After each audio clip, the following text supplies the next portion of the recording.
Tama na po, Mama. Nakikiusap po ako. Hirap na po ako. Ang sakit-sakit na po ng tuhod ko dahil sa pagkakaluhod sa munggo. Aray! Dapat lang sa'yo yan para magtanda ka. Sobrang tigas ng ulo mo, di ba? Pwes yung mga tuhod mo ang palalambutin natin. Hindi niyo na dapat ako pinarurusahan ng ganito. Hindi na po ako bata. Hindi na po dapat ganito. Saka gusto ko lang naman ang makipagkaibigan eh. Ano po bang mali doon? Tinatanong mo kung anong mali? Ang mali dito, yung utak mo. Hindi mo masyadong nagagamit. Ilang beses ko ba sasabihin sa'yo na wag kang makikihalubilo at makikipagkaibigan sa mga taga rito, lalong-lalo na sa mga hampas lupa dyan sa labas ng mansyon natin? Mababait naman po sila. Hindi naman po nila ako ginagawa ng mali, kaya ano pong dahilan? Bakit kailangan ko silang iwasan? Maski ilang beses po ninyong sabihin sa akin yan, hindi ko po maiintindihan kasi wala kayong malinaw na paliwanag kung bakit. Abat, sinasagot mo na ako, ha? Ang gusto ko lang ay makinig ka naman sa amin. Wala ka na ibang ginawa sa bahay na to kundi ang maging sakit ng ulo namin ng papa mo. Ano ka ba naman, Osang? Para hindi na tayo tumagal, mag-sorry ka sa akin at mangako ka na hindi ka na uulit. Naku, kung hindi, malilintikan ka sa akin. Ano na naman bang ingay yan, Felipa? Tahimik na ang gabi, kaya ingay-ingay nyo pa. Ano na naman bang ginawa nitong magaling mong anak? Nahuli ko na naman kanina. Nandun, nakikipagkaibigan sa mga tao sa labas. Aba talagang sinusubukan mo ba kami? Kaya mo na ba, ha? Malaki na masyado ang ulo mo, ha? Mabuti pa wag na natin pakainin yan. Itapon na natin sa kalsada at abandonahin para magtanda. Ay, sakit sa ulo.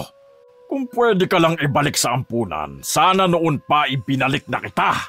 O kaya hindi ka na lang namin kinuha. Sa dinabi-dami ng pwedeng maampun kung bakit ikaw pa ang nakuha ko. Wala kang kwenta! Ampon? Ampon po ako? Oo, ano? Ngayon mo lang ba nalaman? Pero akala ko po, pamilya niyo po ako. Bakit hindi niyo po sinabi? Tinanggap ka nga namin bilang isang tunay na anak, hindi ba? Dapat sana ipagpasalamat mo yun. Pero anong isinukli mo? Ha? Puro sakit ng ulo! Ako? Sakit ng ulo? Sigurado ka? Lahat ginawa ko. Naging mabuting anak ako sa inyo, pero anong nakikita nyo? Lahat mali. Wala na akong ginawang tama. Hindi nyo naman ako tinuring na anak eh. Sana nga hindi nyo na lang ako inampon. Bakit di nyo gawin? Tumayo si Osang at hinarap ang kanyang kanang pisngi sa ina. Hinayaan niyang dumapo doon ng isang malakas na sampal. Nang matapos ay matapang niyang iniharap pa ang kaliwa. Matagal siyang naghintay ng kasunod pero hindi na siya sinampal ng ina. Ano? Ba't di nyo na itinuloy?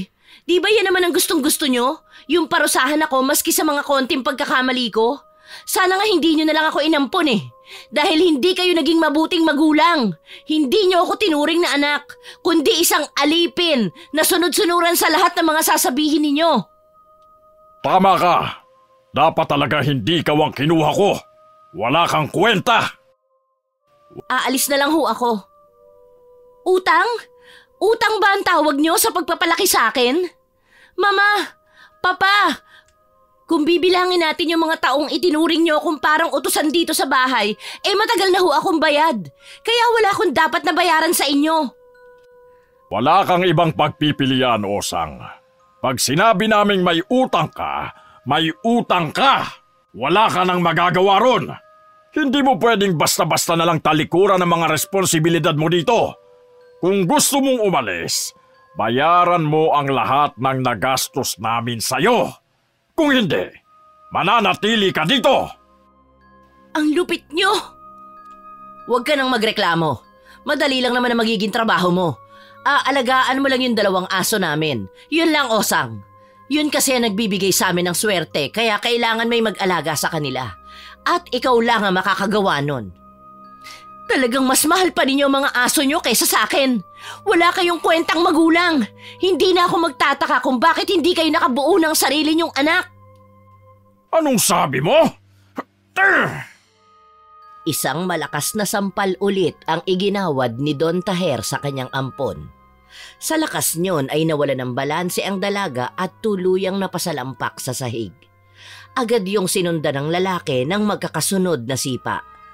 Nasa ikalawang palapag sila noon ng kanilang bahay at nasa may puno ng hagdan. Dahil sa gigil at galit ng Don ay di nito sinasadyang maihulog mula roon ang dalaga. Nagpagulong-gulong ito sa hagdan hanggang sa ibaba. Ano bang ginawa mo, Taher? Bakit mo hinulog si Osang? Hindi ko sinasadya, Felipa. Napasobra lang ang galit ko. Hindi ko sinadyang mahulog siya. Paano kung mamatay siya? Sino na mag-aalaga ng mga aso natin? Nag-iisip ka ba? Ikaw ang nagtulak sa akin para gawin ito. Huwag kang magmalinis! At bakit ako? Huwag mo ako sisihin. Kung hindi ka lang nagpadala sa galit mo, hindi tayo magkakaganito. Abay, dapat lang naman sa kanya eh. Masyadong suwail. Siguro mas tama na hayaan na lang natin niyang mamatay para wala na tayong sakit ng ulo. Aba, hindi pwede. Halika na sa baba, tingnan natin. Nagmamadaling bumaba ang mag-asawa. Halos hindi na sumayad ang kanilang mga paa sa baitang. Nang malapitan na ng dalawa ang nakahandusay na babae ay mas lalong nataranta si Madam Felipa nang makitang may lumabas na dugo sa ilong ng dalaga. Nakita rin nilang medyo na-dislocate ang kanan niyang braso. Akala ko hindi tinatabla ng sakit ang katawan ng hayop na babaeng to. Taher, ano ba? Hindi mo ba naiisip na malaking problema tong nangyari? Delikado pag dito namatay ito. Maiimbestigahan tayo ng mga pulis. Baka mabuking nila ang sikreto natin. Anong gusto mong gawin ko? Kunin mo at gamutin natin. Kapag nag-imbestiga ang mga pulis, posibleng malaman nila na tayo ang may kasalanan. Mag-isip ka! Ay, kung ako lang, pababayaan ko na yan dyan eh.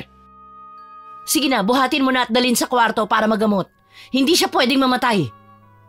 Sige, pero Felipa, tandaan mo ha. Wala akong kasalanan dito. Pareho tayong may pananagutan. Bumuntong hininga muna ang Don bago niya dahan-dahang binuhat si Osang mula sa sahig. Pagdating sa itaas ay maingat niyang inilapag ang dalaga sa kama. Wala pa rin itong malay.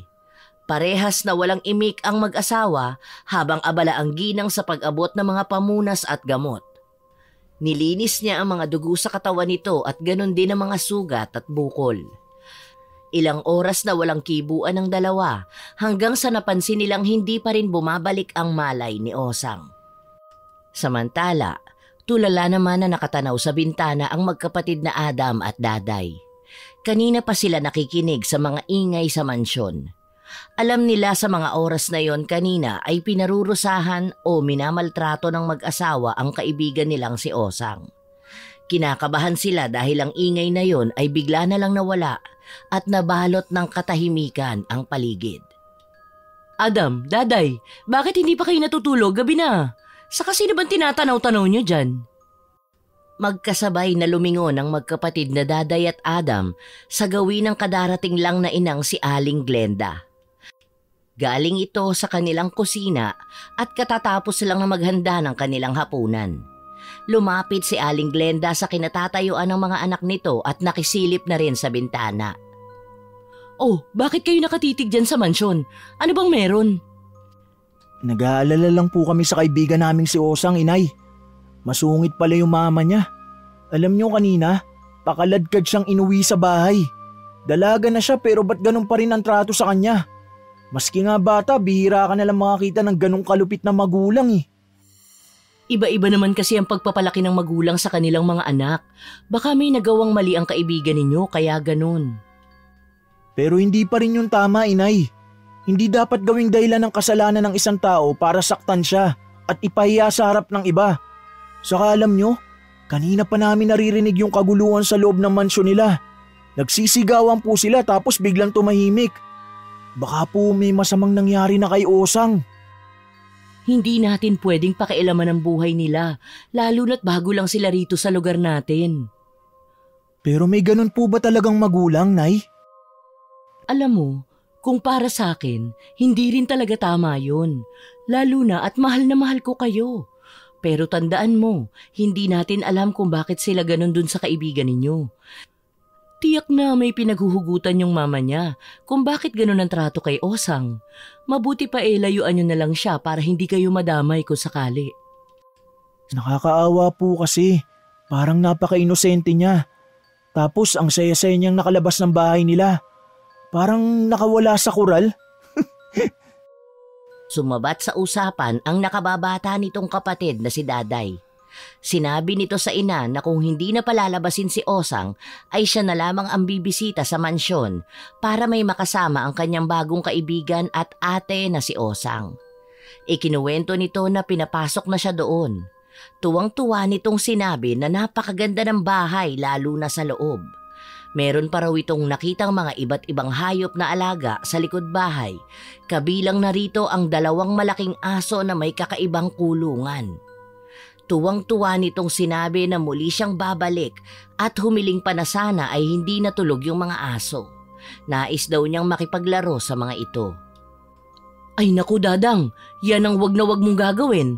Ayoko na nakikipaglaro ka sa hayop lalo na sa mga aso na hindi mo naman alaga. Baka makagat ka. Masakit ang kagat ng aso. Isa pa, di ba't kayo na rin na nagsabi na malupit ang mama ni Ate Osang? Paano kung mahuli ka niyang nandun sa bahay nila? Yan nga rin ho yung sinabi ko sa kanya noon, Inay. Baka mamaya pagbintangan pa siya magnanakaw dun. Kaya, wag mo nang uulitin ang pagpunta dun ha. Makinig ka sa aming dalawa ni Inay. Nalungkot ang mukha ng dalaga.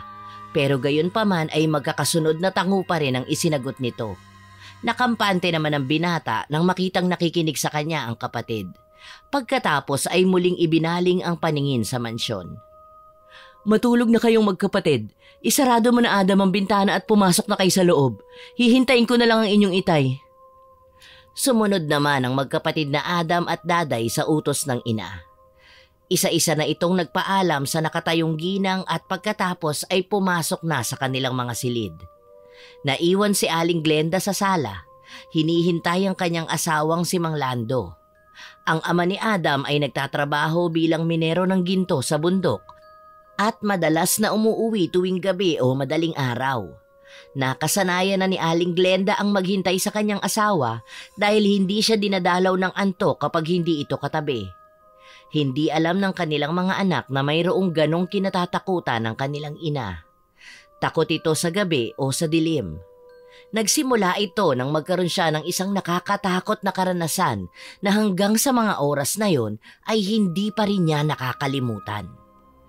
Kinabukasan, maagang gumayak si Adam para sa kanyang trabaho bilang mag-uuling ng kahoy at bao. Nagulat siya nang magpaalam sa mga magulang at makita ang kanyang bunsong kapatid na si Daday na papasok din. Alam niya na panghapon ang klase ng dalaga sa ika-4 na baitang ng sekundarya. Pero sinabi nitong may kailangan tapusin na proyekto, kaya pumayag ang kanilang mga magulang na pumasok ito ng mas maaga. Laking gulat pa nila nang bigla silang niyakap ni Daday ng mahigpit. Isang bagay na hindi naman ito karaniwang ginagawa. Bago kayo umalis, yung bilin ko sa inyo palagi ha. Huwag magpapaabot ng gabi sa labas ng bahay. Lalong-lalo ka na, Daday. Kailangan palagi kang mag-ingat. Mamaya may makasalubong kayong aswang sa daan. Tay naman, mga dalaga't binata na po kami. Hindi na po kami bata para maniwala pa sa mga aswang. Ginawa lang po ang kwentong yan katulad nung kay Santa Claus na hindi naman totoo. Anong hindi totoo? Totoo ang aswang, Adam. Sa maniwala ka sa hindi, nakakita na ako noon. Totoo sila. Hindi ako maniniwala hanggat hindi ako mismo makakakita. Ay, wag mo nang hangarin kasi nakakatakot. Sige po. Sorry po, Itay. Saka isa pa yang si Daday. Paminsan-minsan ay sunduin mo naman at tingnan. Dalaga na ang kapatid mo. Mahirap na, Adam. Nauuso na naman dito sa atin yung mga nawawalang tao. Opo, Itay. Gagawin ko po ang sinasabi ninyo. Si inay po ba gising na? Natutulog pa. 3:00 ng madaling araw na ako dumating kagabi. Baka napuyat saka hihintay niya sa akin, kaya hindi ko na muna ginising. Ganun po ba? O sige po, Itay. Mauna na po kami ni Daday. Kapag po nagising na lang si inay, pasabi na lang po na umalis na kami ha. Naglakad na ang dalawa palabas ng kanilang bahay. Pagtapat nila sa gate ng mansyon ni Osang ay nagkatinginan ng magkapatid. Nagkasundo silang kumustahin ang kanilang bagong kaibigan. Ngunit bago yon ay napansin ni Adam na suot ni Daday ang iniregalo niyang pamusod nung nakaraang kaarawan nito. Bagay na bagay talaga yan sa'yo. Kapag suot mo yan, mas lalo kang gumaganda. Nagiging kamukha na kita. Nagtawa na ng dalawang magkapatid. Pagkatapos nilang magbiruan ay tinawag na nila si Osang. Tao po! Tao po! Osang! Osang, nariyan ka ba? Panayan tawag ni Adam pero walang sagot mula sa loob ng mansyon. Ang tanging narinig nila ay ang malalakas na alulong ng mga aso mula sa likod bahay. Parang nagkagulo ang mga ito dahil sa ingay ng ginawa niyang pagtawag. Nakakatakot naman yung mga alulong ng aso. Parang may... Halos sabay na tumakbo palayo ang magkapatid.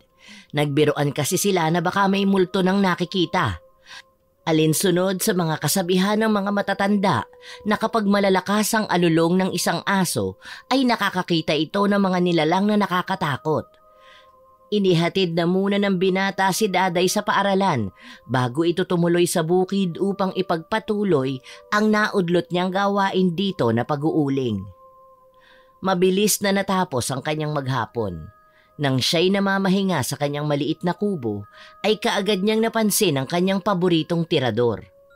Kinuha niya yon at bahagyang hinaplos-haplos. Ang tirador na yon ay ang tanging naiwang alaala ng kanyang lolo at kapatid na sumunod sa kanya. Mahalaga ang tirador na yon dahil ayon sa natatandaan niyang kwento noon ng kanyang lolo, ay naging biktima ng panggagahasa ang kanyang nanay. Yon ang tanging sandata ng kanyang lolo noon na nakapagligtas sa buhay ni Aling Glenda. Ngunit isang napakalaking dagok yon sa kanilang pamilya na naging dahilan ng kanilang naging pagkakawatak-watak. Umalis ang kanyang lolo at isinama nito ang kanyang kapatid na noon ay halos sanggol pa lang. Kumusta na kaya ang lolo at kapatid ko? Buhay pa kaya sila? Sana magkita-kita tayo ulit. Hindi na malaya ni Adam na nakatulog na siya habang nagpapalipas ng oras. Halos palubog na ang araw nang siya ay maalimpungatan. Bigla siyang napabangon nang mapansing papadilim na ang kapaligiran. Bigla niyang naalala ang kanyang kapatid na pinangakuan niyang susunduin ngayong araw. Agad-agad siyang tumakbo bitbit ang kanyang mga gamit at tinungo ang direksyon papunta sa paaralan. Ngunit pagdating niya doon ay wala na halos katao-tao. Ang mga naiwan na lang sa harap ay ang ilang mga residente sa barangay na yon. Sinabi ng mga ito na kanina pa naglabasan ng mga estudyante, 3:00 pa lang ng tanghali dahil nagkaroon ng faculty meeting. Naging kampante ang kanyang loob sa isiping baka sumabay na ito sa kanyang mga kaklase pa uwi. Hindi na rin naman bata ang kanyang kapatid, kaya inisip niya na makakauwi naman ito ng ligtas. Pagdaan niya sa mansyon ay naabutan pa rin niyang tahimik ito. Bakit kaya walang tao sa mansyon? Umalis kaya sila? Habang nakatayo siya malapit sa gate ng mansyon, ay narinig niya ang boses ng ama. Adam, ano bang ginagawa mo dyan? Tay, hindi ka pumasok? Hindi. Sumakit kasi ang ulo ko. Ano bang nangyari? Ba't muntik na kayong ginabi? Teka, nasan si Daday? Po, ba't niyo po hinahanap si Daday? Hindi pa po ba siya nakakauwi? Ang sabi ng mga tao dun sa malapit sa eskwelahan kanina pa daw 3:00 nagpauwi ng mga estudyante. Wala pa siya dito sa bahay. Isa na kaya nagsuot yung batang yun? Ikaw, ba't ngayon ka lang din? Ako kayong dalawa, oo. Hindi na kayo nakikinig sa mga bilin ko Hanapin ko na lang po at baka nagpunta sa mga kaklase niya. Posible niyang gawin yun pero hindi niya magagawang magpaabot ng ganitong oras. Sa inyong dalawa, ikaw lang naman ang pasaway pagdating sa oras ng pag-uwi. Ano bang pinag-uusapan yung dalawa dyan? Parang kanina pa kayo seryoso Kaya napilitan na lumapit dito sa inyo kasi nag-aalala na ako. Ano bang nangyari? Yung dalaga mo, hindi pa umuwi. Ano? Papagabi na. Diyos ko, hanapin ninyo ang anak ko. Baka kung ano mangyari sa kanya. Nay, relax. Hayaan po ninyo. Hahanapin po namin siya. Ngayon lang ginawa ito ni Daday. Si Osang, tinanong mo na ba? Baka naman dumaan sa mansyon ng kapatid mo. Tanungin mo nga. Imposible pong nandyan siya, inay. Kanina pa po umaga walang tao sa mansyon. Mabuti pa ako na lang ang maghahanap at magtatanong-tanong dyan. Baka naaya lang ng kaklase. Lumito ka na lang sa bahay Adam, at samahan mo nanay mo. Pag naunang umuwi dito si Daday, sabihin mo mag-uusap kami ng masinsinan. Aalis na sana si Mang Lando, ngunit napansin itong may dalang maliit na plastik ang anak.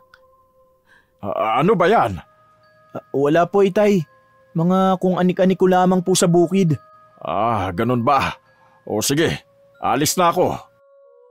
Nakikiusap ako, Lando. Ibalik mo dito ang anak mo, ha? Huwag kang titigil hanggat hindi mo siya nahahanap. Oo, hahanapin ko siya. Huwag kang mag-alala. Bago umalis si Adam sa harap ng gate at bago makaalis ang kanyang ama, sinulyapan muna niya ang bintana ng kwarto ni Osang. Pakiramdam niya ay may isang tao na nakatayo roon, tahimik na nagmamasid mula sa likod ng kurtina. Halos mandiit ang kanyang mga mata habang tinutukoy kung talagang meron nga bang tao roon. Gusto pa sana niyang lumapit pa ng bahagya, pero dahil narinig na niya ang tawag ng kanyang ina na nag-aaya na, ay sumunod na rin siya sa paglalakad pa uwi. Ngunit habang naglalakad siya hanggang sa makarating sa kanilang bahay, ay dala niya ang bigat ng pakiramdam na tila talagang may tahimik na nagmamasid sa kanya mula sa malayo. Nawala lang ang alalahanin niyang yon nang mapansin niya ang kanyang ina na hindi mapakali at panay ang tanaw sa labas. Ayos ka lang ba, inay? Mukha ba akong ayos? San ba kasi nagpunta yung kapatid mo na yan? Lago talaga sa akin yan pag uwi niya. Relax lang po kayo. Mahanap siya ni tatay. Ikaw nga umamin sa akin. May boyfriend na ba yung kapatid mo? Naku, hindi ko alam. Wala naman po siyang naikukwento sa akin Ano ba, inay? Umupo na nga muna kayo. Nahihilo na po ako sa kaiikot niyo Maghintay na lang po tayo. Ano kaya kung sundan mo na lang ang tatay mo para dalawa kayong maghanap sa kanya? Hindi pwede. Kailangan may maiwan na kasama niyo dito. Hindi po kayo pwedeng mag-isa, sabi ni tatay. Naghintay pa ang mag-ina. Ngunit habang tumatagal ang oras, mas lalong tila nagkakaroon ng tensyon sa loob ng kanilang pamamahay. Pasado 8:00 na ng gabi pero wala pa rin. Hindi pa rin umuwi si Daday at wala pa rin ang ama ng kanilang tahanan. Diyos ko, mag-8:00 na ng gabi. Kung project lang yun, anak. Kung sakali man na gumawa sila ng project, hindi dapat ganito katagal. Maghintay pa po tayo ng konti. Bakit pakiramdam ko parang may mali? Parang hindi ko kayang umupo lang dito at maghintay. Baka may nangyari na sa kanya. Paano kung masama na? Huwag po kayong mag-isip ng ganyan. Masyado lang siguro tayo nag-aalala kasi hindi tayo sanay na hindi siya umuwi na maaga. Pero baka bukas pagtatawanan na lang natin to kasi ligtas namang makakauwi si Daday. Magtiwala lang po tayo na ligtas siya. Hindi mo naiintindihan. Iba ang pakiramdam ko ngayon. Parang may masamang mangyayari.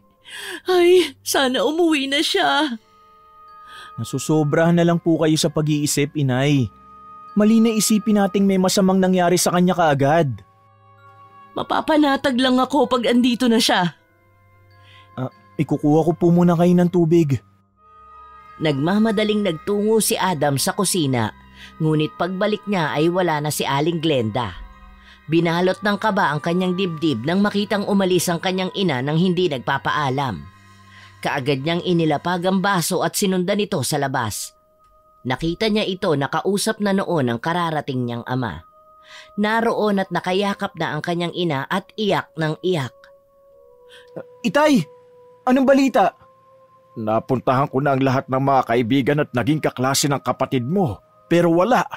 Hindi ko siya nahanap. Walang makapagsabi kung saan siya nagpunta, anak.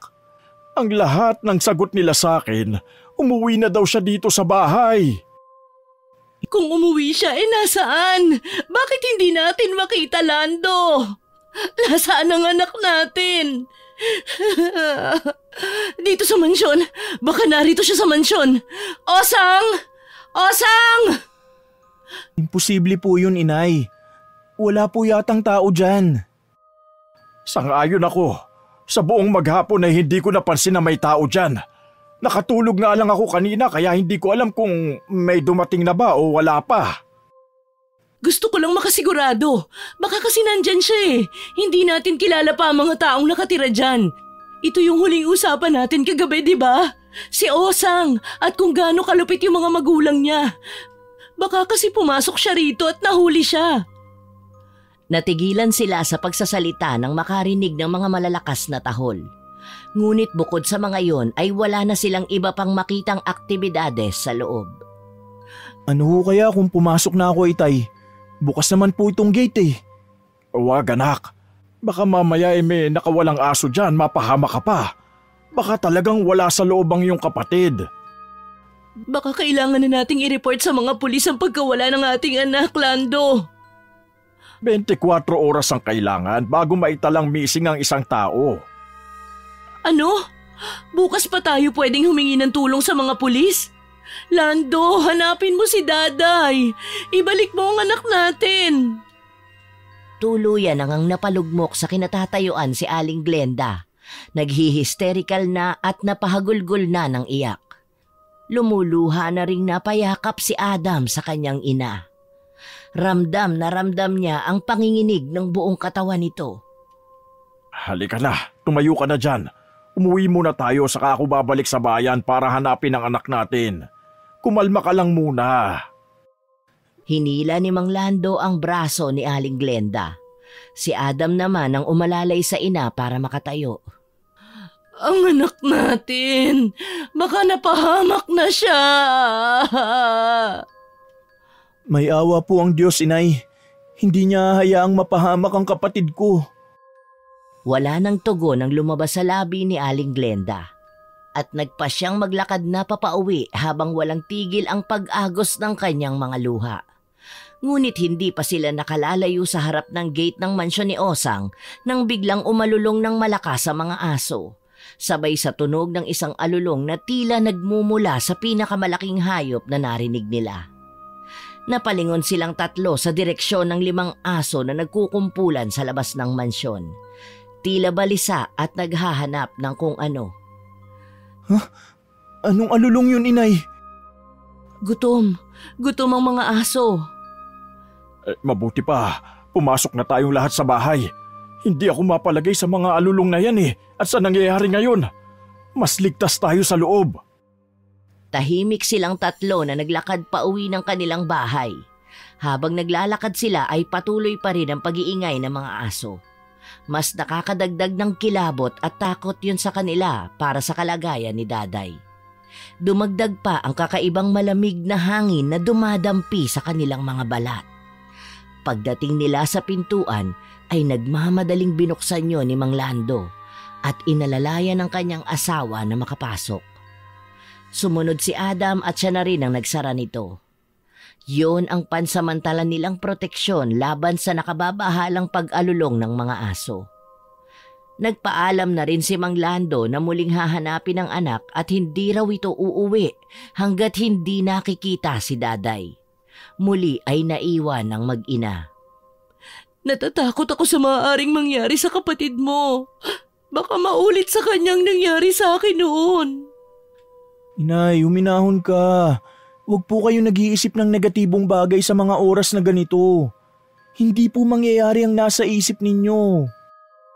Wala nang ibang maisip si Adam kung paano pa niya pagagaanin ang loob ng kanyang ina.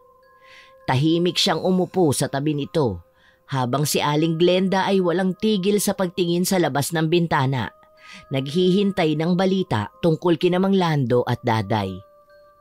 Nay, magpahinga na po kayo. Baka bukas ng madaling araw bumalik na si tatay at si daday.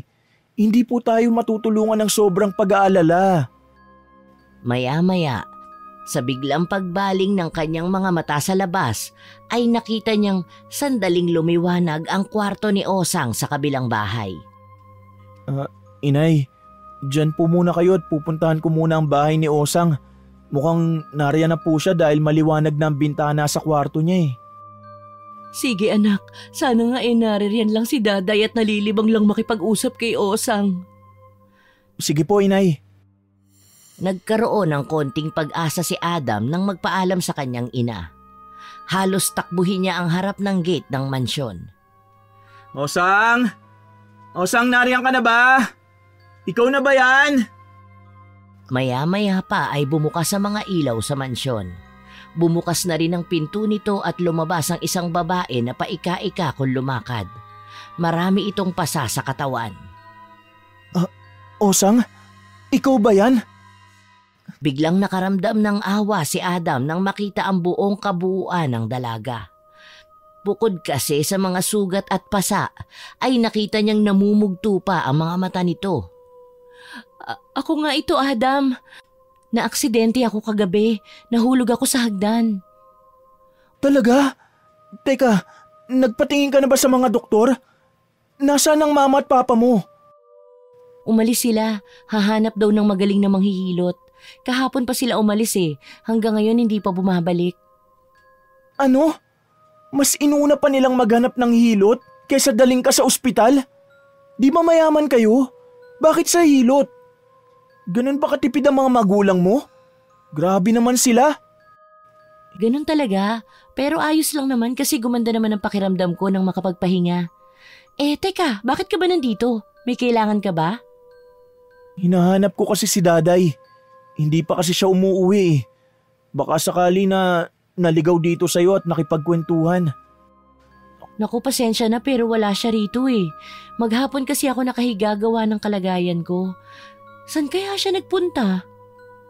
Opo, pasaway talaga ang babaeng yun. Nasa na kaya siya kung ganun? Hindi ko rin alam Pasensya na ha. Wala kang dapat ihingi ng pasensya. Ako nga ang dapat kasi naabala pa kita. Hindi ko alam na may iniinda ka palang sakit. Nahirapan ka patuloy. Sorry Masyado lang kasi ako nag-aalala sa kapatid ko Baka naman napatambay lang sa mga kaibigan. Hayaan mo at kapag nakita kong dumaan dito pagsasabihan ko agad na umuwi na. Salamat. Gusto mo ba ihatid na kita sa loob? Aalalayan kita para hindi ka na mahirapan masyado na bumalik. Wag na. Huwag kang mangangahas na pumasok sa loob kasi sa ganitong oras pinakakawalan ko ang mga aso ko. Bantay ko sila lalo na kapag nag-iisa lang ako dito sa bahay. Ganun nga. Tama lang na maging maingat lalo na sa panahon ngayon. Delikado na at ang mga bahay natin nasa liblib na lugar. Kaya sige, kailangan ko na rin umuwi Mag-isa lang kasi ang nanay ko sa bahay at wala pa rin si tatay na naghahanap pa sa kapatid ko. Salamat sa'yo. Hindi na sumagot si Osang sa sinabi ni Adam. Dahan-dahan na siyang tumalikod, hawak ng 2 kamay ang tungkod at lumakad ng paika-ika papalayo. Awa ang bumalot sa puso ni Adam habang pinagmamasdan ng dating masiglang dalaga na ngayon ay tila nahihirapan na sa bawat hakbang. Hindi niya maiwasang isipin ang sinapit ni Osang. Si Adam naman na naiwan sa labas ng gate ay malungkot na ring naglakad pa uwi sa kanilang bahay. Malalim na buntong hininga ang kanyang pinakawalan. Mas lalong nadagdagan kasi ang pag-aalala niya kay Daday. Pagdating sa bahay nila ay sinalubong siya ni Aling Glenda sa may pinto pa lang. Agad siyang niyakap nito ng mahigpit. Naramdaman ni Adam ang mahinang pagyugyog ng balikat ng ina. Umiiyak ito ulit. Walang salitang kailangan para maiparating ang takot at pag-aalangan ng mga oras na yon na pareho nilang nararamdaman. Patawarin mo ko, Inay.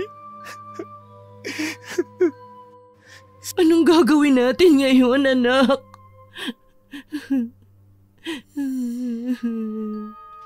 Si Itay na lang po ang pag-asa natin. Mabuti pa po ay magpahinga na kayo. Tutulong po akong maghanap sa kanya bukas ng umaga. Huwag na po kayong mag-alala. Makikita rin natin siya. Makalipas ang ilang oras ay matyagang nag-antay si Adam sa kanyang ama. Ngunit dahil malalim na rin ang gabi ay nakatulog na siya nang di namamalayan sa kanilang sofa. Naalimpungatan lang siya nang makarinig ng mga kaluskos mula sa labas. Pupungas-pungas siyang bumangon. Nang silipin niya ang labas ay naroon na ang kanyang ama at may mga kasamang mga kalalakihan. Agad na bumundol ang matinding kaba sa kanya nang makita ang eksenang yon. Mabilis niyang binuksan ang pinto at hinarap ang mga yon. Mabuti at gising ka na. Maaari ka bang magpakulo ng tubig, anak, para makapagtimpla ng kape itong mga kasama ko? Si Daday po. Mamaya na natin pag-usapan, anak. Sige na, gawin mo na lang muna yung pinapagawa ko. Tumalima naman agad si Adam sa ama. At nang maiahin na niya ang kape sa mga tanod, ay doon muli niyang hinarap si Mang Lando. Ano pong nangyari sa paghahanap nyo? Bakit wala pa rin si Daday? Yun nga eh. Nagawa ko ng suyurin ang lahat maski ang mga posibleng pagsuotan niya at nagtanong-tanong na rin kami kagabi ng mga kasama ko at walang nakakita sa kapatid mo. Maliban sa mga daan na pauwi dito sa bahay natin. May mga nakakita raw talaga sa kanya na umuwi na siya. Pero nakapagtataka na hindi siya nakarating sa bahay. Imposible naman po yun. Ano yun, magic? Totoo, anak. Nagpatunay pa yung panaderya dyan, oh. Ang sabi nila, bumili daw sa kanila si Daday ng tinapay kahapon. Naka-uniforme at may bit-bit na bag. Saan po natin hahanapin yan si Daday? Pupunta kami mamaya sa gubat. Sa gubat? Ano po bang iniisip nyo? Bakit kayo maghahanap sa gubat? Ano, Itay? Iniisip nyo ba na maaaring may masama nang nangyari sa kapatid ko? Teka, ano yung narinig ko? May masama bang nangyari sa anak ko? Ano? Bakit biglang ayaw niyo na magsalita? Nasaan si Daday? Patatagin niyo ang loob niyong dalawa. Maghahalugog kami sa gubat para kahit man lang, kahit ano pa man. Ang mahalaga ay mahanap natin siya, buhay man o patay. Anong sabi mo?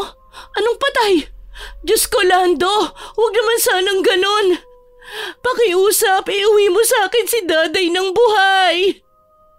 Hindi nagtagal ay may dumating pa silang ibang mga kasama. May mga bitbit silang mga itak at sandata, panlaban sa mga hayop sa gubat. Glenda, pumasok ka muna sa loob ng bahay at isara ang pinto at mga bintana. Sandali ka lang namin iiwan dito, ha? At hahanapin namin ang anak natin. Oo, Lando. Mag-iingat kayo, ha? Tara na, Adam. Sasama tayo sa kanila. Bago sila umalis ay kinapa ni Adam ang kanyang bulsa upang siguraduhin na may bitbit din siyang sandata katulad ng mga kasama niya. Ang tirador ng kanyang lolo. Nakihalubilo na rin sila sa mga kasama at nagsimulang maglakad. Una nilang pinuntahan ay ang bukid na inuulingan niya.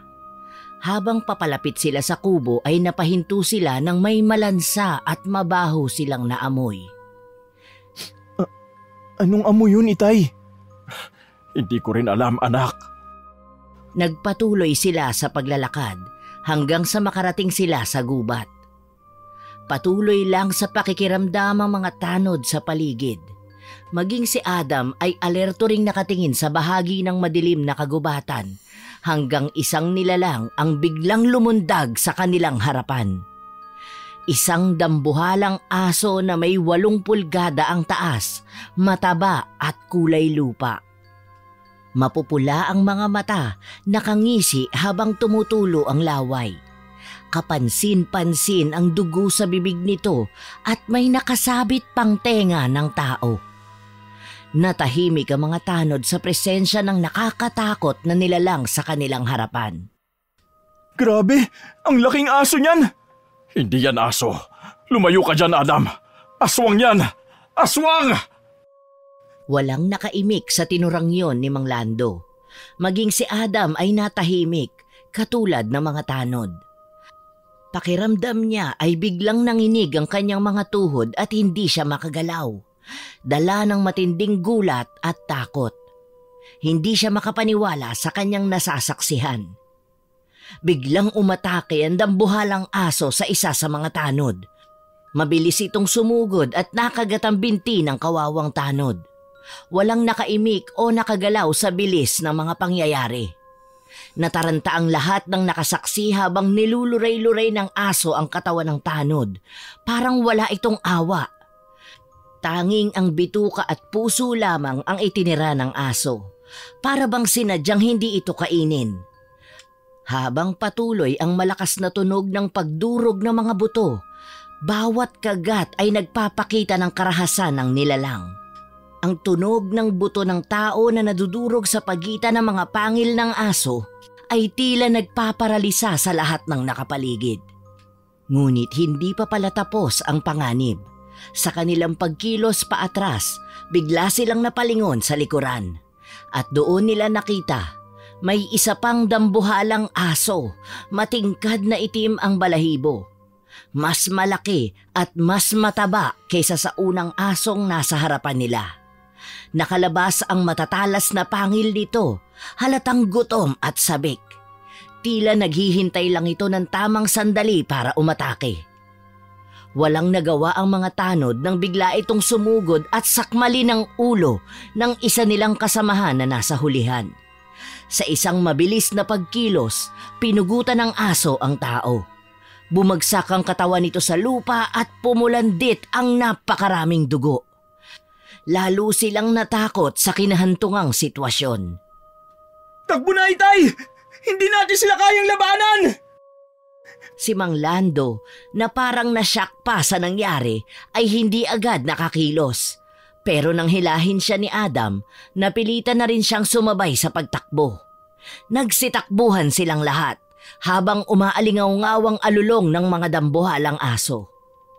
Bilisan mo, Itay! Paano si Daday? Sa ngayon, Itay, kailangan natin makalayo. Hindi natin matutulungan si Daday kung mapapatay tayo ng mga halimaw na yan. Bilisan natin, baka abutan pa tayo! Habang tumatakbo sila, naririnig ni Adam ang malalakas na yabag ng mga asong humahabol sa kanila. Nanginginig na rin siya sa kaba, pero wala siyang ibang pagpipilian kundi patuloy na hilahin ng kanyang ama na hirap na sa paghinga. Adam, hindi ko na kaya. Hindi pwede, Itay! Dali, takbo pa! Matulin at malaki ang naging mga hakbang sa pagtakbo ng mag-ama. Determinado si Adam na matakasan ang bagsik ng mga halimaw na tila sila ang sinundan. Sa kasawiang palad, habang tumatakbo, aksidenteng napatid sina Adam at Mang Lando sa isang bagay na nakatago sa damuhan. Nakaharang ito sa daan, kaya't sabay silang napasubsob sa lupa sa gitna ng mga ligaw na damo. Agad na bumangon si Adam, hirap sa paghinga para tingnan kung ano ang nakaharang. Unti-unti siyang lumapit sa puting bagay na nakalatag sa lupa. Nanginginig ang buong katawan niya at hindi siya agad nakapagsalita. Pamilyar sa kanya ang damit, bag at sapatos. Bagaman wala itong ulo, agad niyang nakilala ang katawan. Si Daday. Daday! Hindi! Mabilis na bumangon si Mang Lando at nilapitan ang bagay na iniiyakan ng anak. Ganun na lamang ang panlalaki ng kanyang mga mata nang makita ito at makilala. Para siyang nalantang gulay, hindi nakapagsalita at hindi nakakilos. Nang makabawi sa pagkabigla ay nakipag-agawan na siya sa anak na si Adam sa pagyapos sa wala ng buhay na katawan ng dalaga. Adam, paano nangyari ito? Bakit? Ang mga dambuhalang aso, baka may kinalaman sila. Mga hayop kayo! Hindi ko palalagpasan ang ginawa niyo ito sa kapatid ko! Pagbabayaran niyo to! Umalingaw-ngaw ang malakas na sigaw ni Adam. dahilan upang muling mabaling ang atensyon ng mga aso sa kanila. Maya-maya ay biglang sumulpot sa kanilang harapan ang 2 aso na may nagngangalit na mga ngipin. Naging alerto ang binata at dinukot mula sa kanyang bulsa ang tirador na alaala ng kanyang lolo. Kumuha rin siya sa supot nito ng isang piraso ng bato na sa pagkakaalala niya ay binasbasan din ng kanyang lolo. Dahan-dahang lumapit ang mga galit na halimaw sa 2. Samantalang si Mang Lando ay walang tigil sa pag-iyak at iyakap pa rin ang bangkay ng anak. Inihanda ni Adam ang sarili niya at inasinta ang isa sa mga dambuhalang aso. Nang pakawalan niya ang bato sa tirador ay sapul nito ang mata ng isa. Lumabas ang dugo mula sa mga matang ito. Halatang nasaktan ng aso sa kanyang ginawa. Tumakbo ito pero hindi iisang beses na natumba at muling bumangon upang makatakas. Bagamat tumakas na ang isang aso ay nanatiling nakatindig sa kanyang harapan ang mas malaki at kulay itim na aswang. Nang muling iamba ni Adam ang tirador dito ay kaagad itong tumalon. Saktong lumapag ito sa tabi ng bangkay ni Daday at sa nagluluksa niyang ama. Agad nitong sinakmal ang bangkay ni Daday. Nakipag-agawan pa sa kanya si Mang Lando pero hamak na mas malakas sa kanya ang aswang. Sa isang pagwasiwas ng bibig nito ay tumilapon sa may damuhan ang lalaki. Nabitawan na nito ng tuluyan ang katawang pugot ng anak. Naging mabilis ang mga pangyayari. Kapwa di na nakaimik ang mag-ama habang nakikita kung paano ituloy ng nilalang na yon ang paglapa sa katawan ni Daday. Itay, tara na. Umalis na tayo dito. Hindi na po tayo ligtas dito. Si Daday, huwag natin siyang iwan. Hindi po pwede. Mabangis ang aswang na to. Baka tayo naman ang isunod niya. Paano na ang inay? May iwan siyang mag-isa. Kaya halina kayo. Akma na rin silang tatakbo ulit pero hindi agad napansin ni Adam ang pagbabalik ng mas maliit na aswang. Kahit bulag ang mga mata nito ay nagawa pa rin itong muling sumalakay. Adam! Paglingon ni Adam ay saka pa lamang niya napansin na papunta na sa kanya ito. Hindi na niya nagawa pang umilag.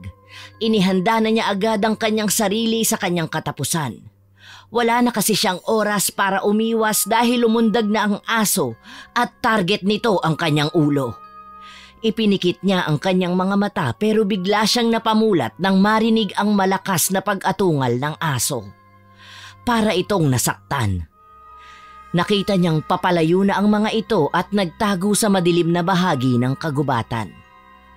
At sa pagmulat nga ng kanyang mga mata ay wala na ang 2 dambuhalang aso. Ang natira na lang ay ang kanyang ama at isang tao na di nila kaagad nakilala. Nakapwesto ito sa may unahan nila at may hawak na pana. Paglapit nito sa kanila ay nagulat silang 2 ng kanyang ama nang makilala ito. Lolo Buboy! Gulat at napaunat sa pagkakatayo si Adam. Ganon din ang mabilis na paglapit ni Mang Lando sa kinaroroonan ng kanyang anak. Nanlalaki ang mga matang hindi maialis ang paningin sa nakatayong matanda. Kailan pa kayo nakabalik, Itay? Saka, paano nyo na lamang naririto kami? Aaminin ko na, hindi naman kasi ako talaga lumayo. Nanirahan ako dito sa gubat. At dito na rin sa maliit na kubo.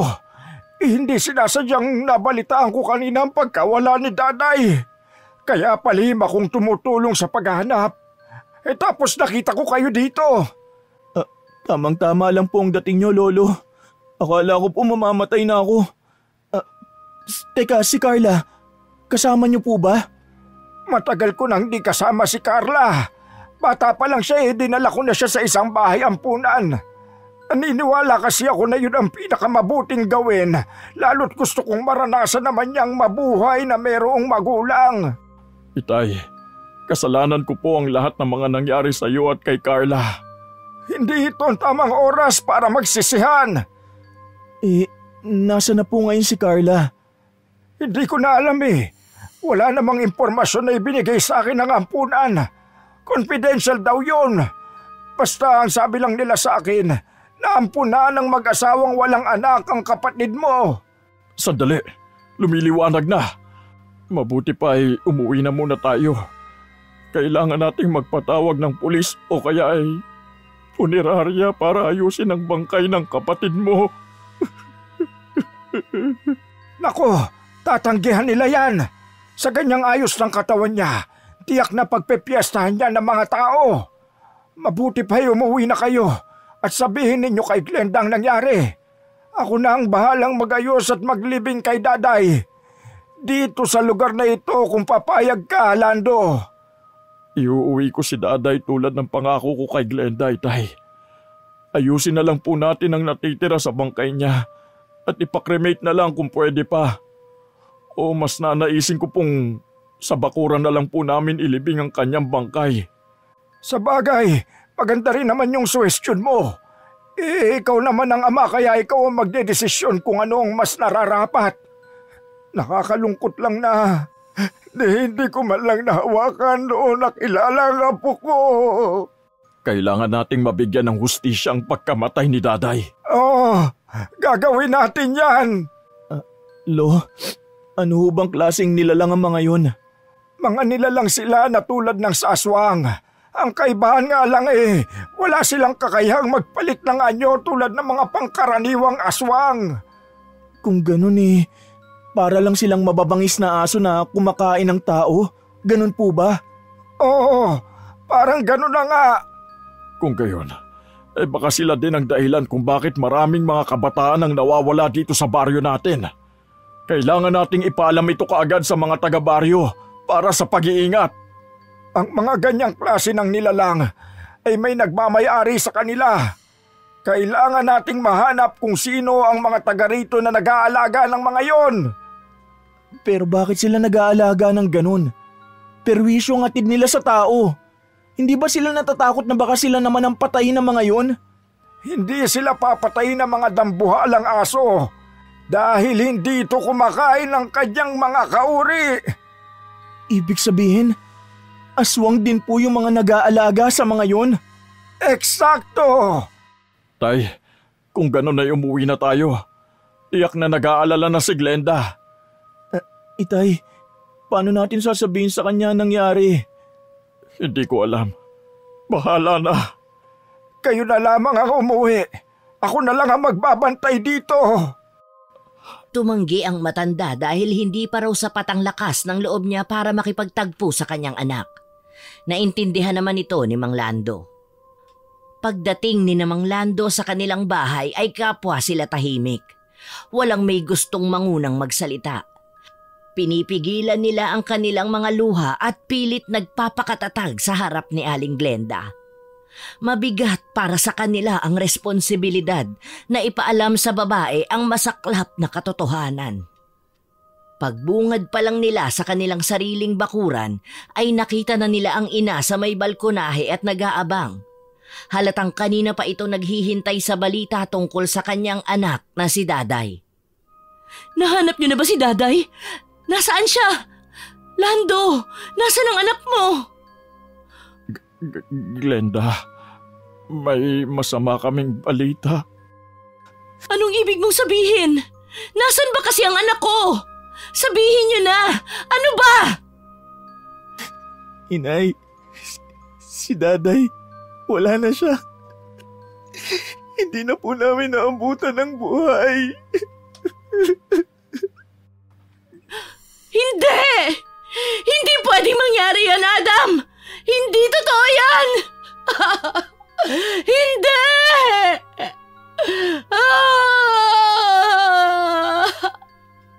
Glenda, pasensya ka na. Wala akong nagawa. Napaluhod sa lupa si Aling Glenda at nanginginig ang kanyang katawan habang humihiyaw sa sakit. Lumapit si Adam at niyakap ang kanyang ina. Diyos ko! Bakit? Bakit ang anak ko?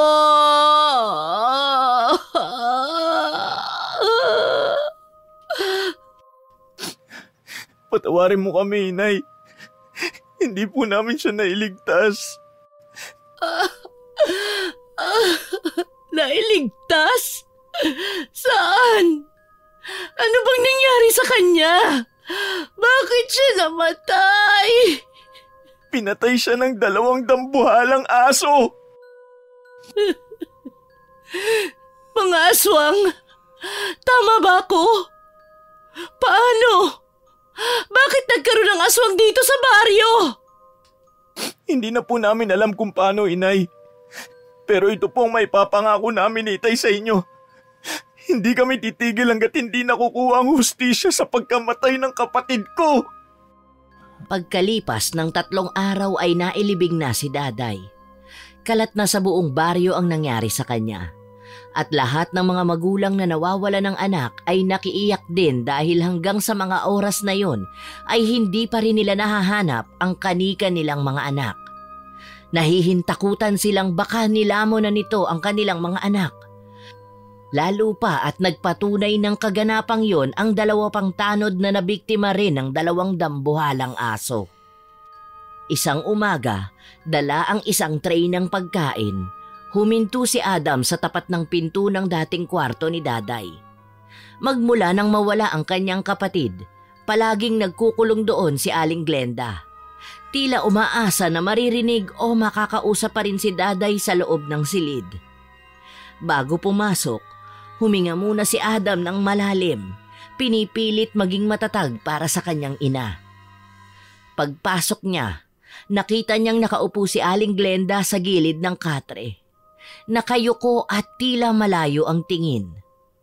Dahan-dahang lumapit ang binata at inilapag ang bitbit na pagkain sa lamesita. Inay, kumain ka na po. Ayoko. Inay, manghihina kayo kapag hindi kayo kumain. Wala akong gana, Adam. Masamang-masama ang loob ko sa pagkawala ng kapatid mo. Tumayo si Adam, nilapitan ng ina at naupo sa tabi nito. Mahigpit niyang hinawakan ang kamay ni Aling Glenda. Pinipilit damayan nito kahit alam niyang walang salita ang makakabawas sa sakit. Alam ko po, masakit din po para sa akin. Pero kailangan nating maging malakas para kay Daday. Tiyak kung hindi niya magugustuhan na makitang pinahihirapan natin ang mga sarili natin. Nararamdaman niya po ito. Nakikita. Gusto niyo po ba na malungkot siya? Muling natahimik si Aling Glenda. Pilit na pinipigil ang mga luhang nagbabadyang pumatak. Alam niyang tama si Adam, pero ang bigat ng kanyang nararamdaman ay tila walang katapusan. Lulugulugong lumabas ng silid si Adam. Tulala siya at kailalim ng kanyang iniisip. Lumabas siya ng bahay at hindi na malaya na nasa tapat na siya ng gate ng mansyon. Parang bigla ay naramdaman niyang gusto niya ng kausap. Sakto namang nasilip niya na nagpapakain ng mga aso ang kanyang kaibigan. Magandang araw, Osang. Pwede ba akong pumasok? Napahinto si Osang sa pagkakayuko habang pinapakain ang kanyang mga aso. Napatayo ito at tumingin kay Adam na nakatayo sa labas ng gate. Hinugasan muna ni Osang ang kanyang mga kamay, saka lumapit. Pasok ka! Habang hinihila ni Osang ang hawakan ng gate para papasukin si Adam. Napansin ni Adam na maayos na ang lakad dito at maging ang kanyang mga pasa ay unti-unti na ring gumagaling. Mabuti naman at mukhang ayos ka na. Hindi pa ba bumabalik ang mga magulang mo? Hindi pa rin. Pinapadalan lang nila ako ng panggastos. Mabuti na rin yun. At least hindi nila ako sinasaktan araw-araw. Mas tahimik ang buhay ko. Siya nga pala. Nakikiramay ako sa nangyari kay Daday. Salamat, Osang. Malungkot talaga ang nangyaring yun sa kapatid ko. Hindi namin inaasahan na gano'n ang magiging kapalaran niya. Gusto mong tulungan kita dyan sa ginagawa mo? Naku, wag na. Hindi ka nila gaanong kakilala. Baka magwala sila. Tapos na rin naman ako sa kanila eh. Yung 2 kong aso mamaya ko nalang papakainin kasi natutulog sila kapag araw. Tara sa loob. Ano, gusto mo ba ng kape o juice? Kape na lang siguro, Osang. Salamat ah. Masiglang sumunod si Adam kay Osang papasok sa loob ng mansyon nito. Pagpasok niya sa sala, agad niyang napansin ang kalinisan at kaayusan ng paligid. Puno ng mga antigong kasangkapan ng sala. Ngayon lang siya nakapasok sa loob at talagang namangha siya sa kagandahan ng lugar. Nauna si Osang patungo sa kusina upang ipagtimpla siya ng kape. Sinamantala naman ng binata ang pagkakataong yun upang mas lalong makapagmasid sa paligid. Aksidenteng napukaw ng kanyang pansin ang isang pamilyar na bagay na nasa sahig. Yun ang paboritong pamusod sa buhok ni Daday. Kilala niya ito dahil sa palamuti nitong isang maliit na paru-paro. Isa pa ay regalo niya ito sa kapatid nung huling kaarawan nito. Kinuha niya ito at pinaikot-ikot sa kanyang palad. Nang padating na si Osang ay bigla niya itong itinago sa kanyang bulsa. Narito na ang kape mo. Saka eto ipinagbalot kita ng ulam na niluto ko kanina. Bigyan mo si Aling Glenda ha. Masarap yan kasi bata ang baga at puso na ginamit. Salamat. Bakit parang namumutla ka? May sakit ka ba? Ha? Wala no? Osang, pwede ba akong magtanong? Oo naman. Ano yun? Nung nawala si Daday, talaga bang hindi siya nagawi dito sa inyo? Hindi ba kayo nagkita?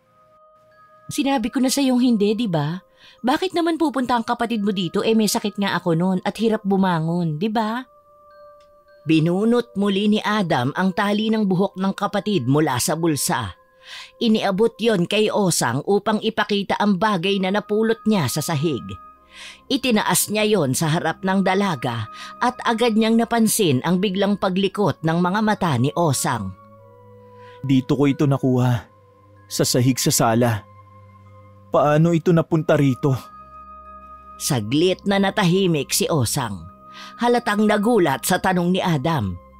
Hindi mapakali, sinagot niya ang lalaki.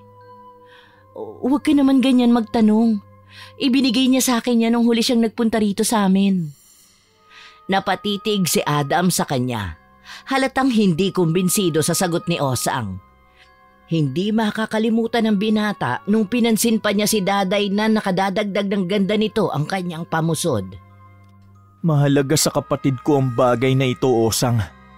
Regalo ko sa kanya ito nung huli niyang kaarawan. Mula ito sa katas ng una kong kita, kaya pinapahalagahan niya ng todo. Sa kasuot niya to nung araw na inihatid ko siya sa school. Yun ang huling araw na nakita ko siyang buhay. Ngayon sabihin mo sa akin, ano ang totoo? Teka lang, bakit ganyan ka magsalita sa akin? Sinasabi mo ba na may kinalaman ako sa pagkamatay niya? Wala akong ginawa sa kanya. Hindi ako ang pumatay kay Daday. Alam ko, Osang. Dahil yung mga nilalang na pumatay sa kapatid ko ay walang kakayahang magbago ng anyo. Tatanungin kita ulit. Wala ba kayong alaga dito na mga malalaki o dambuhalang mga aso? Wala. Maliliit at pangkaraniwang aso lang ang mga alaga ko rito. Saka dito ko lang naman sila pinakakawalan sa bakuran namin. Hindi sila nakakalabas ng bakuran. Imposible ang pinupunto mo. Kung wala, bakit ka nagsinungaling sa akin? Hindi ako sinungaling. Kung ayaw mong maniwala sa akin, makakaalis ka na. Aalis na ako. Hindi na ako komportableng kausap ka. Dahil alam kong may itinatago ka sa akin. Naiwang mag-isa si Osang sa sala. Habang naglalakad papalabas ng mansyon ng lalaki ay tinitingnan niya ito. Biglang gumuhit ang nakakatakot na ngisi sa mukha ni Osang. Paglabas ni Adam sa gate ng mansyon, muli siyang napatingin sa pintuan ng sala. Pinisil niya ng mahigpit ang pamusod sa kanyang kamay bago tahimik na naglakad patungo sa bukid kung saan kasalukuyang namamalagi ang kanyang lolo Buboy. Matapos ang 1 oras na lakaran, dumating si Adam sa maliit na kubo. Pawis na pawis siya dahil sa tindi ng sikat ng araw. Tahimik siyang naupo sa upuang gawa sa kawayan at pinagmasdan ang pamusod sa kanyang kamay. Hindi niya namalayang naroroon din ang kanyang ama. Tumigil ang mga ito sa pag-uusap nang mapansin ang pagdating ng binata. Ano ginagawa mo rito? Saka ano ba yung kanina mo pa tinitingnan? Ang bagay na to, nakuha ko kanina sa mansyon. Mansyon? Kanino? Kay Osang? Oo. Wala ho ba kayong naaalala sa pamusod na ito? Nakikita ko yung ginagamit ng kapatid mo. Ang alam ko regalo mo yan sa kanya. Suot po niya ito nung inihatid ko siya sa eskwelahan. Sandali. Ang ibig mo bang sabihin ay... May kutob ako, Itay, na alam ni Osang kung anong totoong nangyari kay Daday. Pero malayo ang gubat sa mansyon, anak. Paano yan napunta sa bahay nila?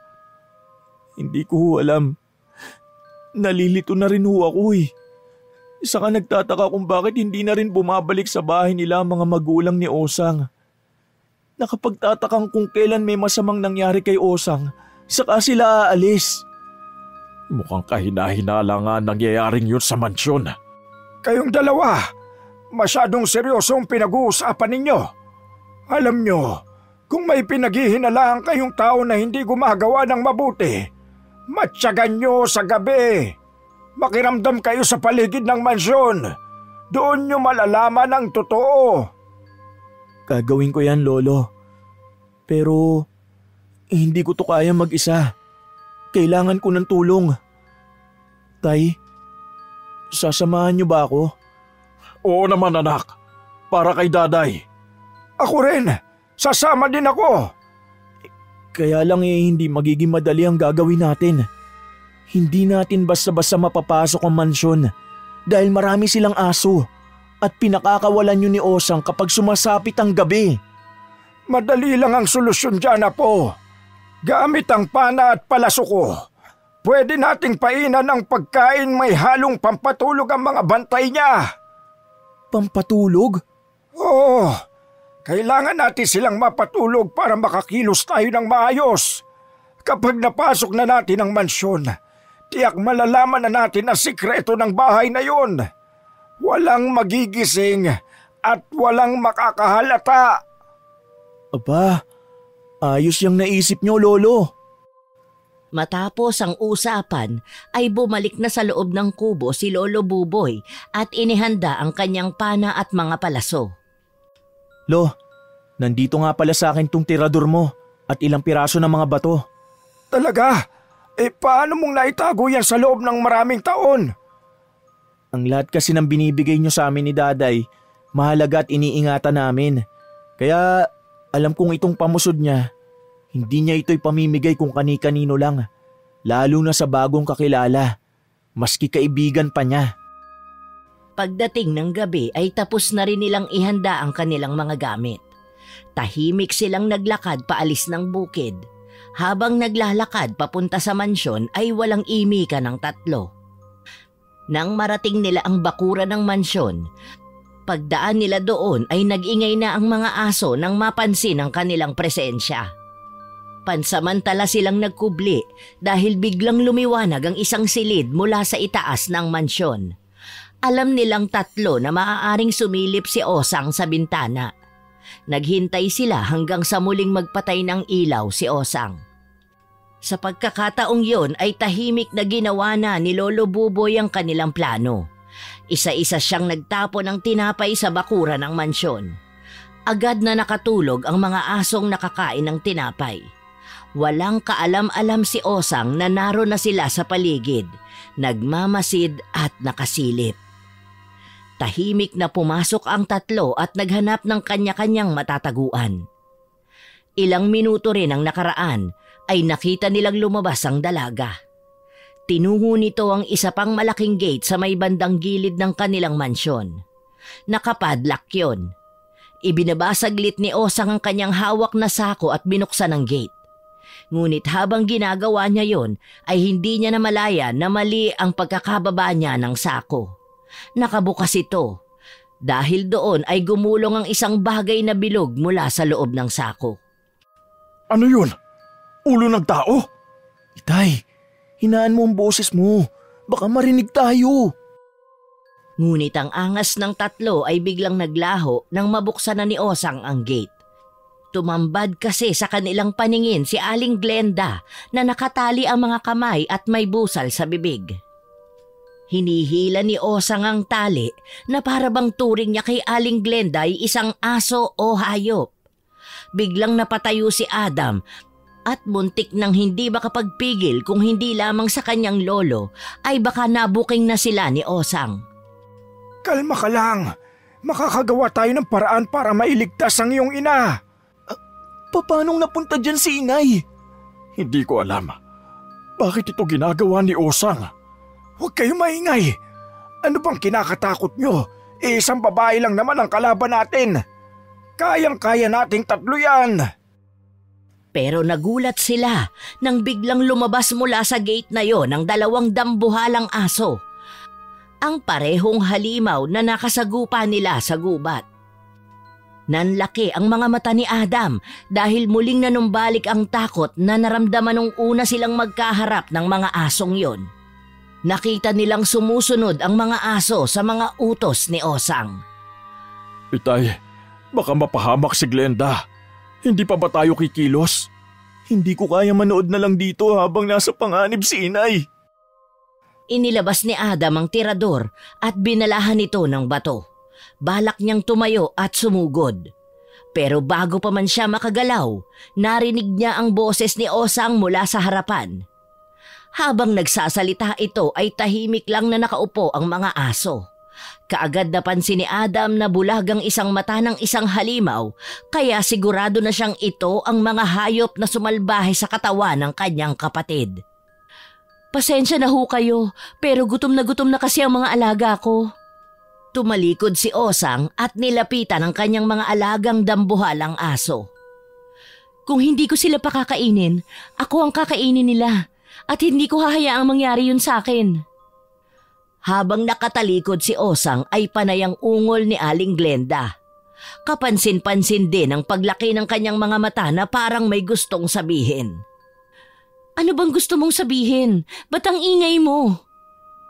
Inalis nito ang busal sa bibig ng ginang. Pwede ba ako magtanong sa'yo? Ikaw ba totoong anak ng mga nakatira rito? Kasi ang balat mo sa paa, parang kamukha ng aking anak na si Carla. Ano? Hindi. Sinasabi mo bang posibleng anak mo ko? Paano? Hindi ba't si Daday at Adam lang naman ang anak mo? May anak pa akong isa pero ano? Ipinamigay mo na parang tuta, ganun ba? Biglang lumabas si Lolo Buboy sa kanyang pinagkukublihan at kinausap si Osang. Hindi siya ang nagdala sa'yo sa ampunan. Ako! Ikaw? Oo, ikaw nga. Natatandaan kita. Bakit mo ginawa yun? Kasi hindi kita kayang alagaan. Matanda na ako, Carla. At pangarap ko na lumaki kang may kikilalaning magulang. Pero bakit ganon? May sarili naman ako magulang, di ba? Ba't niyo ako nilayo sa kanila? Bakit? Ayaw niyo ba sa akin? May mali ba sa akin? Walang mali sa'yo, anak. Ako ang may kasalanan. Hindi kita magawang alagaan noon kasi bunga ka ng pananamantala sa akin ng isang lalaki. Hindi kita nun kayang alagaan kasi galit na galit ako sa nangyari sa akin. Masaya ba kayo sa ginawa niyo? Lumaki akong binubugbog at inaalila ng mga taong umampon sa akin. Kung ano ako ngayon, sila ang may gawa. At sa mga panahong kailangan ko ng kakampi, tanging ang mga dambuhalang aso na ito ang naging kakampi ko. Yung mga nag-alaga sa'yo, anong klaseng tao sila? Mukhang marami kang alam tungkol sa mga alaga ko, tanda. Tama ka nang iniisip. Aswang ang dalawang yun. At sila ang totoong may alaga ng mga hayop na ito. Pero ako ang mas kinikilala nilang amo dahil mula nung mapunta sila sa amin ay ako na ang nag-alaga at nagpapakain sa kanila. Wala namang alam ang mag-asawa na yon kundi ang magpayaman at gawin silang lucky charm. Maliban doon ay wala na silang pakinabang sa kanila. Alam niyo ba kung anong ginawa ko sa kanila? Nilapa sila mismo ng mga asong ito. Si Daday, anong kinalaman mo sa pagkamatay niya? Hindi ko sinasadya. Hindi ko sinadya. Pero kasi nalaman niya yung sikreto ko eh. Hindi pwedeng lumabas ang sikreto ko. Kayo din alam na ninyo ang sikreto ko. Kaya wala na sa inyo ang pwedeng lumabas. Wala akong pakialam kung kapamilya ko pa kayo o hindi. Kapag gutom ang mga alaga ko, ipapakain ko sa kanila kung ano ang pagkaing madaling ipakain sa kanila.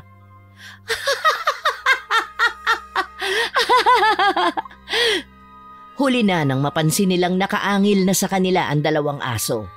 Inuna nitong pinunteriya si Lolo Buboy at si Mang Lando. Dahil sa gulat ay hindi agad sila nakadepensa. Masyadong mabilis ang kilos ng mga asong yon. Mabilis na nasugatan ng matatalas at mahahaba nitong kuko ang braso at dibdib ni Lolo Buboy. Inindayo ng matanda at nalugmok ito sa lupa. Hindi naman makaalis si Adam sa tabi ng ina dahil nag-aalangan din ito na baka ito naman ang atakihin ng nababaliw na niyang kapatid. Ay, ito ang gustong-gusto ko. Ang saya talagang manood ng ganitong palabas. Ang sama mo! Napakasama mo! Maski sarili mong pamilya kaya mong ipapatay! Wala kang konsensya! At bakit ako makukonsensya? Yung nanay at lolo mo may konsensya pa ba nang piliin nila kung ilayo sa pamilya? Hindi ko kayo kapamilya. Kayong lahat. Magiging pagkain lang ng mga alaga ko. Tumigil ka na. Ako na lang. Huwag ka naman damay ng iba pa. Mahal na mahal mo talaga sila. Pero yung pagmamahalan na yan ang papatay sa inyo ng dahan-dahan. Sige na, Itong at Elay. Pwede na kayong kumain. Sa muling pagsugod ng mga aso ay tila nakalimutan ni Adam na kapatid niya ang nasa harap. Bigla niya itong sinipa at napatumba ito sa lupa. Nasaktan ito pero tawang-tawa pa rin si Osang. Patuloy na nakikipagbuno ang dalawang lalaki sa isang dambuhalang aso. Tulungan mo sila, anak! Baka mapano ang tatay at lolo mo! Inasinta ni Adam ang asong yon na noon ay tila mas lalong lumaki at naging mas matapang. Naglalaway ito ng labis na animoy talagang takam na sa mga nakahaing pagkain sa kanyang harapan. Tinamaan niya ulit sa isa nitong mata ang aso. Muli ay nabulag niya ang isa pang mata nito. Hindi! Anong ginawa mo sa alaga ko? Hayop ka, Adam! Bakit? Nagulat ka ba na hindi lang pala ikaw ang may kakayahang pumatay? Malakas na ungol at alulong ang pinakawala ng dambuhalang aso. Ngunit dahil bulag na ay hindi na nito makaya pang tumakbo ng mabilis. Isang palaso ang tumama sa ulo nito. Ayos! Asintado pa rin pala talaga si Lolo. Ang galing niyo, Lo! Tingnan natin kung kaya mo pang manalo, Adam. Apo, sa likod mo! Hindi na malaya ni Adam na nasa likod na pala niya ang mas malaking aso. Tahimik itong lumapit. Nag-aapoy ang kanyang mga mata sa galit. Ngunit bago pa man makarating kay Adam ang babalang yon, ay umatake na sa kanya ang dambuhalang aso. Ang matatalas nitong pangil ay nakagat ang kanyang balikat. Ang binata ay napasigaw dahil sa sakit. Bumagsak ito sa lupa at labis na nagulat sa biglang pag-atake. Sige! Patayin mo na ang lalaking yan! Hindi nila namalayan na nakaasinta na ang pana at palason ni Lolo Buboy. Tahimik itong umikot at naghanap ng mas maayos na pwesto. Titig na titig ito sa nakapaimbabaw na nilalang sa nakahigang apo. Nang makahanap ng magandang pagkakataon ay pinakawalan na niya ang palaso.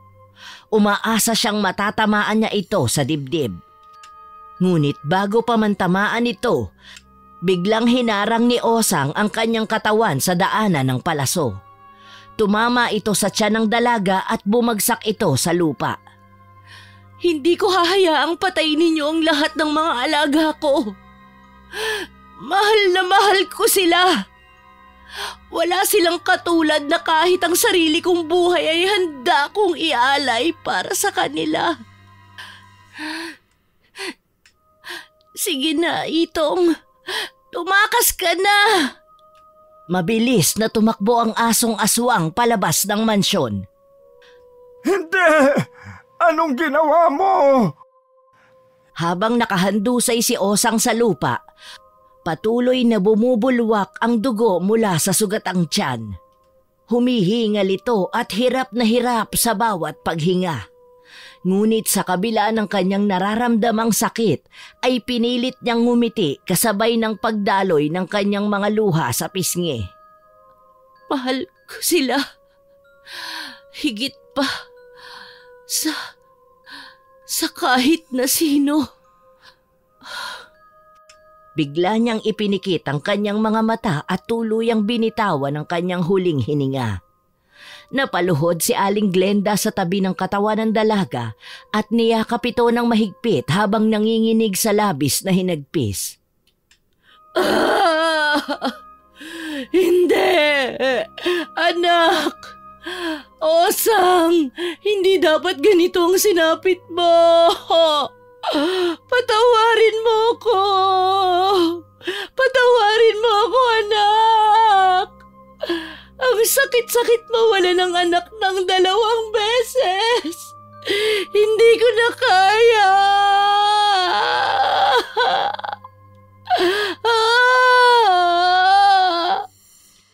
Si Lolo Buboy ay lumapit kay Osang.